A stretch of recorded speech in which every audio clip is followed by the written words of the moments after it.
2024 will be essentially characterized by political election that will take place all over the world.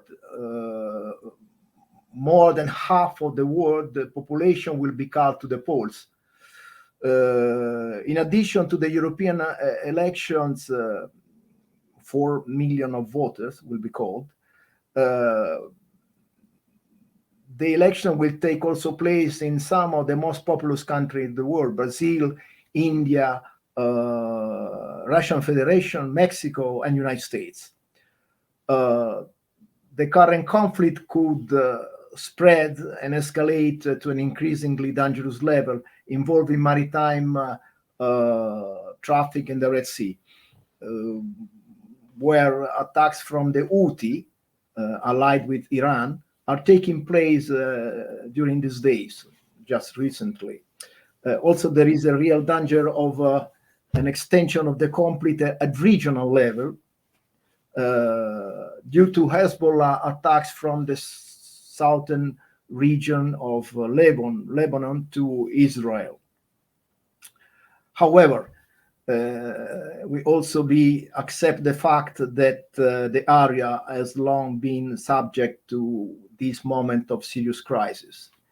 Let me add that in the Far East, the island of Taiwan, which is now under great pressure from China, and where there is a real risk of conflict almost permanently, will also go to the polls. In Taiwan, they will have elections. And finally, on the African continent, there are conflicts in the central part, northern part, that will certainly last and perhaps intensify in 2024. As you can see, the situation we are facing does not really lead to optimistic forecast. The conflict in Ukraine and the conflict in the Middle East certainly create great concerns for stability in this part of the world. Personally, I hope the common sense will prevail and that there will be no escalation in these conflicts, which are currently regional. Must be underlined, must be stressed that we are talking about regional conflict. There are risks of worsening of the situation, but I believe that the United States and the Russian Federation will be able to keep the situation under control. I think the world is not close to another conflict, a so-called World War III. And I believe we have to be optimistic about that.